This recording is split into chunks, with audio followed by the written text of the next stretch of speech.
नमस्कार मित्रों, मैं उमेश बीएसएस क्लासेस की तरफ से आपका हार्दिक अभिनंदन करता हूं।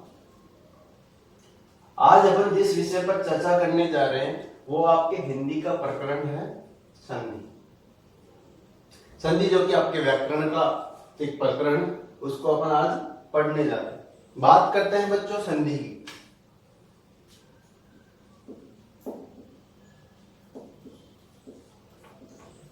जैसा कि नाम से ही विदित है, संधि होती क्या है।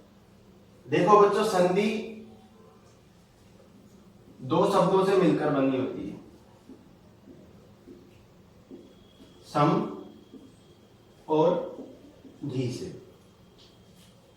बात करते हैं बच्चों सम की। सम का मतलब होता है बच्चों सम्यक,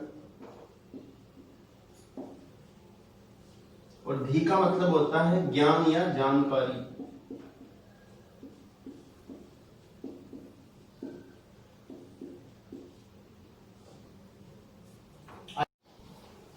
हाँ बच्चों, बात कर रहे थे संधि की।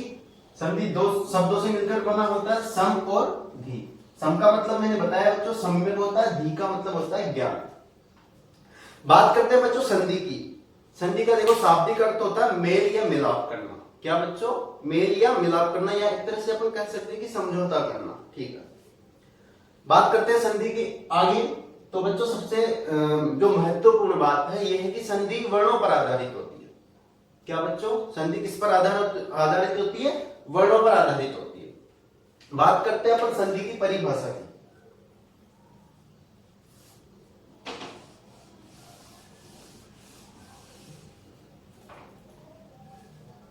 बात करते हैं संधि की परिभाषा की।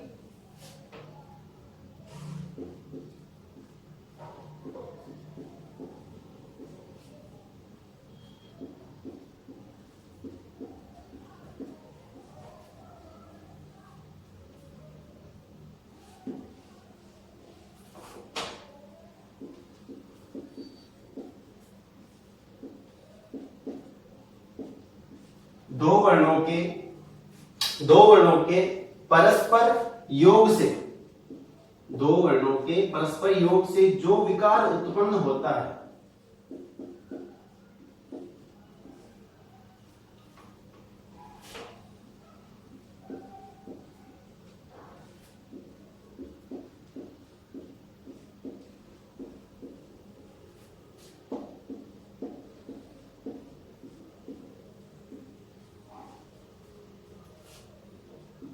उसे हम संधि कहते हैं।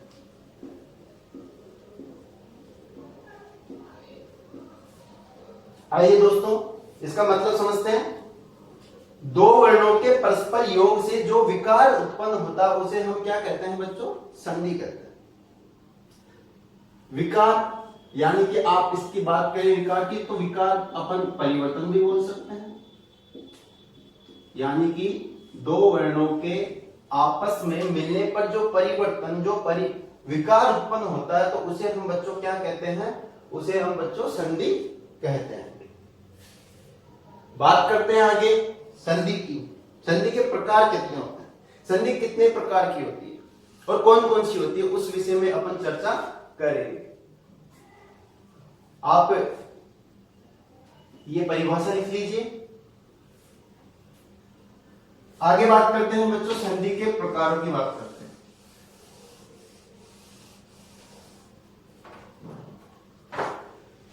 दोस्तों संधि तीन प्रकार की होती है। कितने प्रकार की होती है? तीन प्रकार की होती है। संधि तीन प्रकार की होती है। कौन कौन सी होती है? देखिए,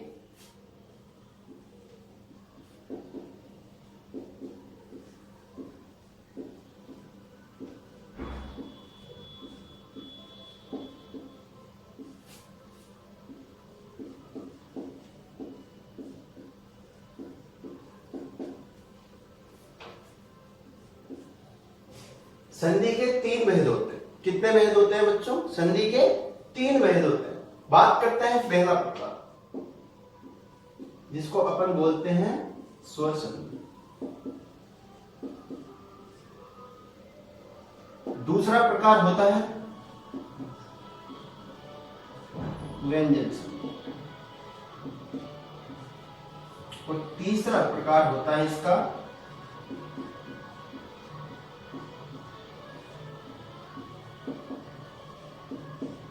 विसर्ग संधि। हाँ बच्चों, अपन ने बताया कि संधि के तीन भेद होते हैं। पहला है स्वर संधि, दूसरा है व्यंजन संधि और तीसरा है विसर्ग संधि।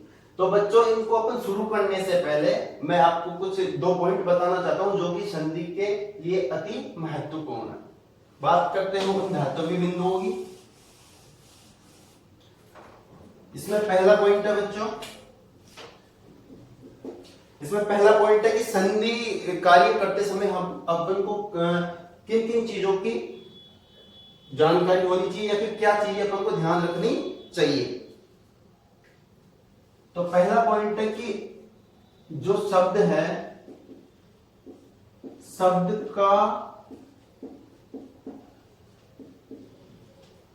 सार्थक।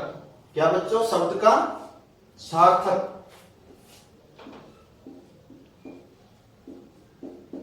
टुकड़ा होना अति आवश्यक है।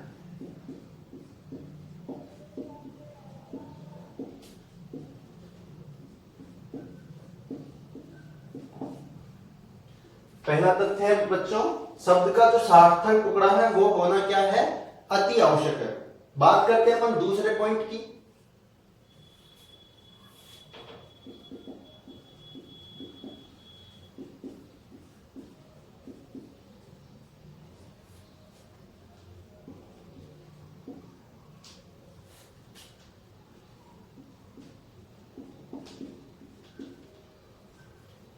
पहला पॉइंट था बच्चों, शब्द का सार्थक टुकड़ा होना अति आवश्यक है। दूसरे पॉइंट की बात करते हैं अपन कि शब्द संधि का कार्य करने के लिए सार्थक टुकड़ा होने के साथ साथ उसमें विकार होना भी अति आवश्यक है।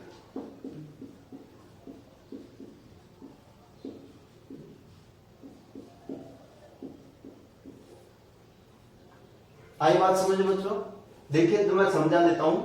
शब्द का सार्थक टुकड़ा होना भी अति आवश्यक है। बात करते हैं शब्द की। भाई शब्द में मतलब जैसे अपन ने कुछ भी लिखा, मान लो जैसे हमने लिखा हिमालय। बात करते हैं हिमालय की।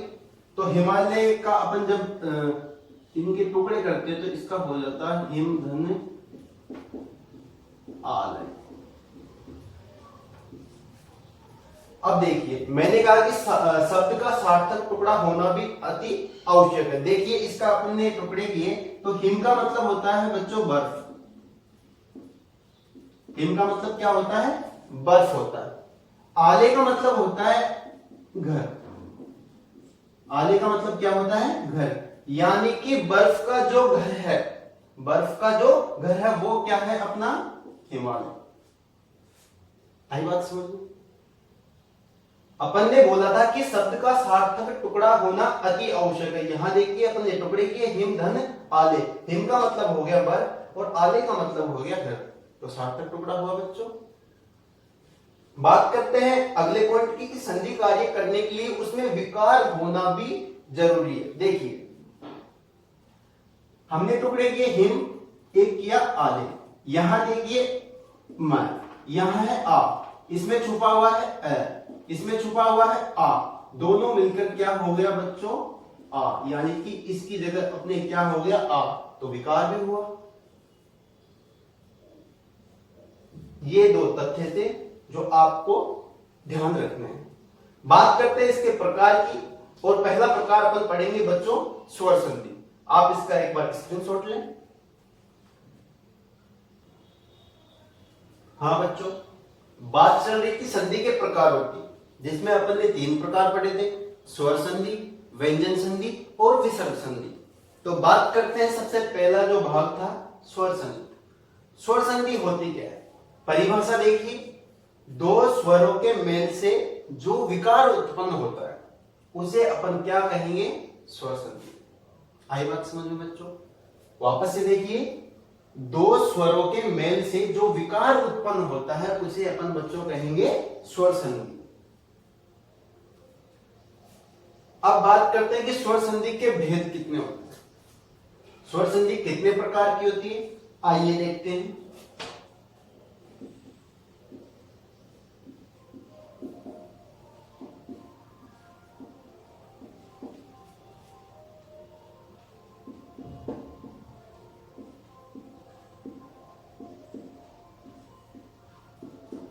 स्वर संधि के 5 प्रकार होते हैं। कितने प्रकार होते हैं बच्चों? 5 प्रकार होते हैं। अब आइए बच्चों, याद करने के लिए इनको क्या करना पड़ेगा, मैं आपको एक छोटी सी ट्रिक बताता हूं, उसको आप 3-4 बार, एक बार 3-4 बार बोलेंगे तो आपको वो याद हो जाएगी। देखिए इसकी ट्रिक है,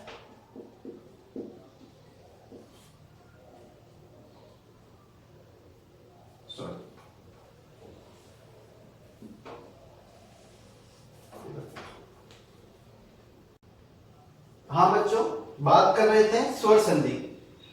मैंने बोला था कि दो स्वरों के मेल से जो विकार उत्पन्न होता है तो उसे अपन क्या कहेंगे, स्वर संधि। फिर मैंने बोला था कि स्वर संधि के 5 भेद होते हैं। कितने प्रकार होते हैं बच्चों? 5 प्रकार होते हैं। बात करते हैं पहले प्रकार की, दूसरे, तीसरे, चौथे और 5वें की। अब इनको याद कैसे करें? कुछ नहीं है बच्चों, मेरे साथ आप 2 बार बोलेंगे तो आपको पूरे के पूरे 5 के 5 भेद याद हो जाएंगे। दीर्घ गुण वृद्धि यण अयादि, दीर्घ गुण वृद्धि यण अयादि। वापस से बोलेंगे अपन, दीर्घ गुण वृद्धि यण अयादि। केवल 4 बार आप इसको वापस से दोहराएंगे तो आपको 5 के 5 प्रकार याद हो जाएंगे।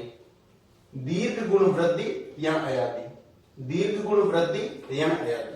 तो ये हो गए बच्चों आपके संधि के, स्वर संधि के भेद। अब अपन एक एक कर करके इनके बारे में पढ़ेंगे और उदाहरण सहित अपन इनको समझेंगे। बात करेंगे अपन सबसे पहले दीर्घ संधि। आप एक बार इनको उतारिए। हाँ बच्चों, बात कर रहे थे अपन स्वर संधि के भेद के बारे में। पहला भेद अपन ने पढ़ा था दीर्घ संधि। अब देखिए दीर्घ संधि होती क्या है। मैंने लिखा दो समजातीय स्वरों का मेल होकर दीर्घ रूप बन जाना क्या कहलाता है बच्चों? दीर्घ संधि। देखिए कैसे, समजाति यानी कि एक ही जाति के। देखिए कैसे, इसमें होता है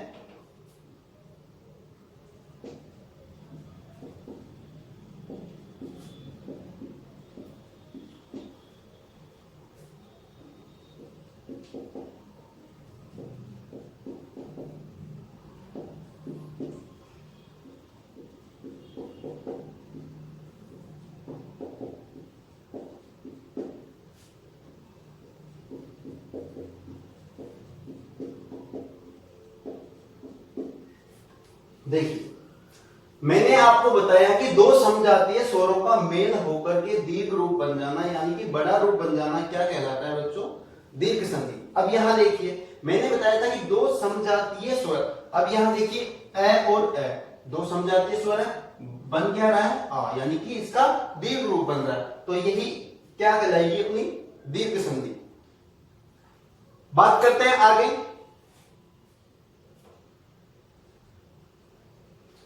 पहले आप इसके एग्जाम्पल देख लें।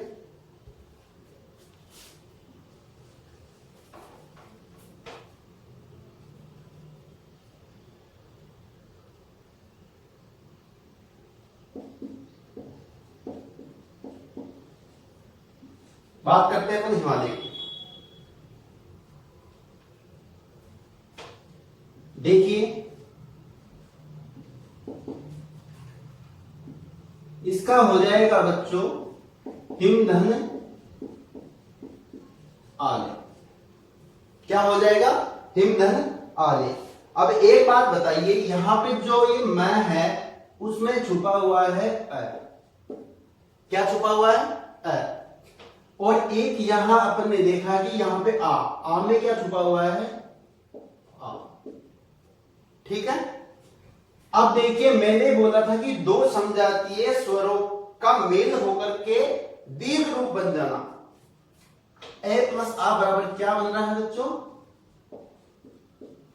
आ। क्या बन रहा है? आ। यहां से अपन ने यहां और यहां बच गया था अपने ही और आधा मन। ठीक है, एक बार देखिए सर, दिख रहा है क्या? थोड़ा ऊपर। ठीक है बच्चों, थोड़ा ऊपर देखते हैं।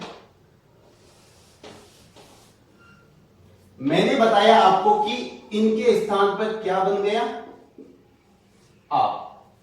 इधर बचा हुआ था आधा में, ये आ यहां आ जाएगा, ये आले इधर आ जाएगा। ठीक है बच्चों, अब इसमें जब ये आ मिलेगा तो ये म में जब आ मिलेगा तो यहां हो जाएगा हिमालय। ठीक है बच्चों, मैंने बताया कि दो समजातीय स्वरों के मेल होकर के दीर्घ रूप यानी कि बड़ा रूप बन जाना ही दीर्घ संधि कहलाता है। यहां देखिए हिमालय, हिमालय में इसका जो टुकड़ा होगा हिम धन आले होगा।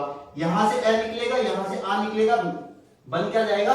बड़ा और बड़ा आ, और हो जाएगा उसका आपका हिमालय। आई बात समझ में? इसी श्रृंखला में और अपन कुछ उदाहरण देखेंगे। आप इसका स्क्रीनशॉट ले एक बार। अगला उदाहरण देखिए बच्चों, मैंने लिखा पंचायत। अब देखिए इसका टुकड़ा होगा पंच धन आयत। देखिए मैंने आपको प्रारंभ में बताया था कि संधि वो होगी जिसका एक सार्थक मीनिंग निकलता है। ठीक है, मैंने यहां लिखा पंच धन आयत। पंच का मतलब होता है पांच, आयत का मतलब होता है एक तरह से मतलब बैठक, आप बैठक बोल सकते हो। तो देखिए इनका मैंने बोला कि दो सार्थक सजातीय, जो सजातीय स्वर है उनके मेल से जो विकार उत्पन्न होता है उसको अपन क्या बोलते हैं? दीर्घ संधि बोलते हैं। यानी कि उसका दीर्घ रूप बन जाना, बड़ा रूप बन जाना क्या कहलाता है? दीर्घ संधि। देखिए यहां से च है, अब इस च में क्या छुपा हुआ है बच्चों?